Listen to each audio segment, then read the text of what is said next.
Hello दोस्तों, आपका स्वागत है आपके अपने YouTube channel easy study hub में। आज हम लोग देखेंगे जो प्री बीएड 2024 का पेपर हुआ है उसका सामान्य ज्ञान का आंसर की। तो पहला क्वेश्चन था, सर्वोच्च न्यायालय के इसमें था निम्न कथनों पर विचार कीजिए। सर्वोच्च न्यायालय के न्यायाधीश अपने पद पर ना रह जाने के पश्चात किसी सरकार के अधीन किसी और पद के पात्र हो सकते हैं, ये गलत है। दूसरा है, नियंत्रक महालेखा परीक्षक अपने पद पर ना रह जाने के पश्चात किसी सरकार के अधीन किसी और पद के पात्र नहीं होते हैं, ये सही है। तो इसमें कौन सा सही होगा? B number. अगला क्वेश्चन जो है, अब यहाँ देखिए, निम्नलिखित समाचार पत्रों को उनके संपादक एवं संस्थापकों से सम्मिलित कीजिए। ये देखिए, मिरातुल अखबार, कामरेड, अल हिलाल और युगांतर। इसमें आप लोग सभी युगांतर को तो जान रहे होंगे, जिसको किसने लिखा था? वारेंद्र घोष। अगर आप इसी से मिलाते तो डी का 2 केवल एक जगह था और वही आपका सही हो जाता, ऑप्शन नंबर बी पे। अगला क्वेश्चन है, राज्य स्तर पर स्कूल शिक्षा एवं शिक्षा के शैक्षिक कार्यक्रमों की योजना, क्रियान्वयन एवं मूल्यांकन हेतु उत्तरदायी निकाय है। एनसीईआरटी, एससीईआरटी, डाइट या सीबीएसई? तो इसकी कौन है? एससीईआरटी है। अगला क्वेश्चन है, गैस पाइपलाइन का विस्तार है। अब कहाँ से कहाँ तक है? तो पहला सलाया से जालंधर तक है, हजीरा से जगदीशपुर तक भी है, वडोदरा से सिलीगुड़ी तक नहीं है, बरौनी से हल्दिया तक है। तो इसमें कौन कौन से हैं? 1, 2 और 4। तो 1, 2 और 4 आपका कौन सा है? ऑप्शन नंबर बी पे है। अगला है, कृषि क्षेत्र के मुख्य नीतिगत उपाय 1960 के दशक के मध्य अपनाए गए इनमें से शामिल है।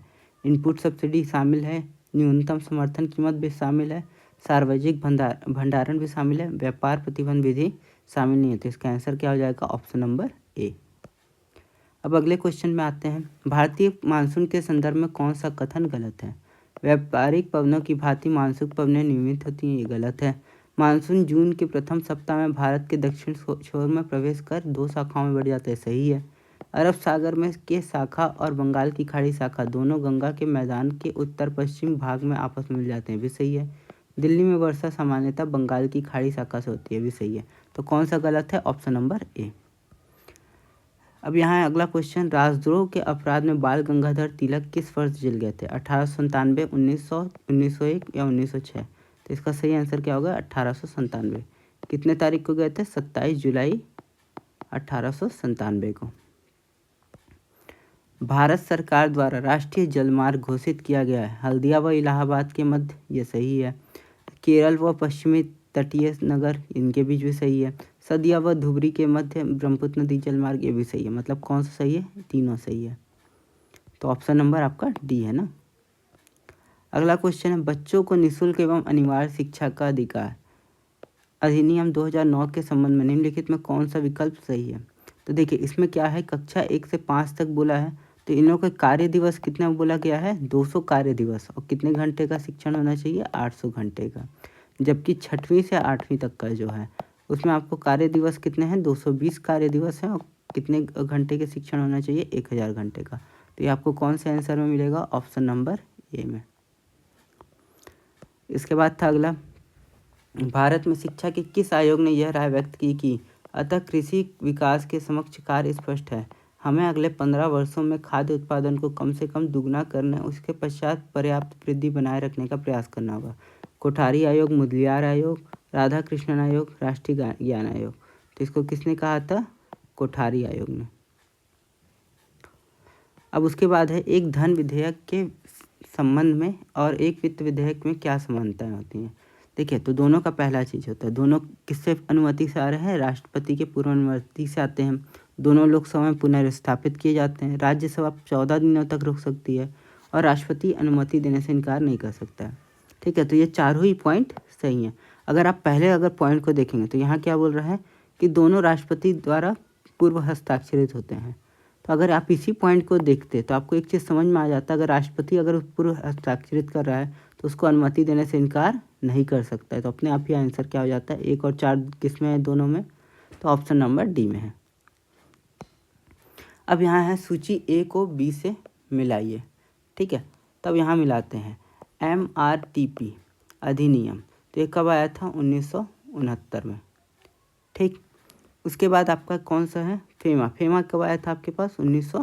1999 में। फिर औद्योगिक नीति संकल्प, ये कब आपके पास आया? 1956 में। औद्योगिक लाइसेंस कब आया? 1970 में। तो आपका ऑप्शन कौन सा सही हो जाएगा? Option number B. निम्न में से कौन सा संस्थागत वित्त का स्रोत है? देखिए यहाँ लिखा है संस्थागत, ठीक है। तो क्षेत्रीय ग्रामीण बैंक, भूमिपति, व्यापारी और साहूकार। तो इसमें संस्थागत कौन हो जाएगा? क्षेत्रीय ग्रामीण बैंक। अब अगला क्वेश्चन था करेवा है। करेवा के बारे में क्या दिया? चिकनी मिट्टी और दूसरे पदार्थों का हिमोड़ कर पर मोटी परत के रूप में जमाव, जाफरान की खेती के लिए प्रसिद्ध, मिट्टी के समान भूरे रंग का निक्षेप, दलदल व बाण गीली अम्लीय परिस्थितियों में वनस्पति पदार्थों में आंशिक अपघटन से बनता है। तो इसका क्या होगा? ये तीनों ही सही है, ठीक। जिला प्राथमिक शिक्षा कार्यक्रम DPEP के संदर्भ में निम्नलिखित में कौन सा कथन सही है? स्कूल की प्रभावशीलता में सुधार और स्कूल के विकल्पों विशेषकर अनौपचारिक शिक्षा प्रणाली को मजबूत करना, ठीक है। तो ये दोनों ही कथन क्या है? सही है। उसके बाद है सामान्य मनुष्य में ध्वनि की सुनने की क्षमता होती है, आवृत्ति प्रयास बोले हैं। तो ये कब से कब तक होती है? 20 हर्ट्ज से, इसको आप पढ़े होंगे ऐसे, 20 हर्ट्ज से 20,000 हर्ट्ज तक। और इसी को क्या बोलते हैं हम लोग? 20 किलो हर्ट्ज, ठीक। अगला है 5 मई 1988 को स्थापित राष्ट्रीय साक्षरता मिशन का उद्देश्य क्या है? पहला है वयस्क शैक्षिक नीतियों के बेहतर कार्यान्वयन के लिए शैक्षिक संगठनों का पुनर्गठन करना, ये गलत है। सभी के लिए वयस्क शिक्षा की नीति को नई भावना से लागू करना, ये भी गलत है। समता और समानता के मुद्दों पर विषय में संवेदनशील व्यक्तियों के लिए, ये भी गलत है। 15 से 35 वर्ष तक की आयु के 80 मिलियन निरक्षर व्यक्तियों को कार्यात्मक साक्षरता प्रदान करना, ये बिल्कुल सही है। तो ऑप्शन नंबर डी आपका क्या होगा? सही होगा। उसके बाद 48वां क्वेश्चन था, कथन क्या था? बिनाइनर ट्यूमर नियोप्लास्टिक कोशिका कहलाता है, ये बिल्कुल सही है।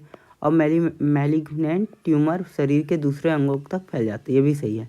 लेकिन इसमें क्या है? दोनों तो सही तो हैं, लेकिन जो अभिकथन और तर्क हैं वो एक दूसरे की व्याख्या नहीं करते। मतलब इसमें जो तर्क है अभिकथन की व्याख्या नहीं करता है। तो ऑप्शन नंबर बी हो जाएगा आपका सही। दोस्तों वीडियो पसंद आ रहा हो तो प्लीज़ इस चैनल को लाइक शेयर और सब्सक्राइब जरूर करिएगा। इसमें जैसे आपका GS का है, इससे पहले ही मैं मैथ और हिंदी इंग्लिश का करा चुका हूँ। ये आपका तीसरा वीडियो है जो कि किसका है? GS पार्ट का है। इसी तरीके से DLED का भी चारों पार्ट हो चुका है। इसके बाद शैक्षिक जो तकनीकी है उसके बारे में भी बताऊँगा। निम्न में से कौन सा व्यय भारत की संचित निधि पर भारित होता है? तो सर्वोच्च न्यायालय के न्यायाधीशों का वेतन भारित होता है, सर्वोच्च न्यायालय के अधिकारियों और सेवकों का वेतन ये भी भारित होता है, सर्वोच्च न्यायालय का प्रशासनिक व्यय ये भी भारित होता है, और न्यायालय के भवन का संधारण। मतलब ये क्या हो गया? ABCD चारों। अब है इसमें से निम्नलिखित कथनों पर विचार कीजिए। खादर पुरानी एवं बांगर जलोद मिट्टी है, नहीं है। तो देखिए बांगर जो होती है वो पुरानी होती है और खादर जो होती है वो नहीं होती है। तो पहला ऑप्शन तो गलत है, तो केवल एक आपका सही हो, गलत हो जाएगा। ये भी आपका गलत हो जाएगा। रेंगर मिट्टी कपास के लिए उपयुक्त होती है, बिल्कुल सही है। तो ये वाला भी ऑप्शन गलत हो गया। तो आपके पास बचा क्या? Option number B. तो इस तरीके से 20 क्वेश्चन हम लोग GK के देखें। आपके इसमें कितने सही हो रहे हैं इसको कमेंट में ज़रूर बताइएगा। Thank you.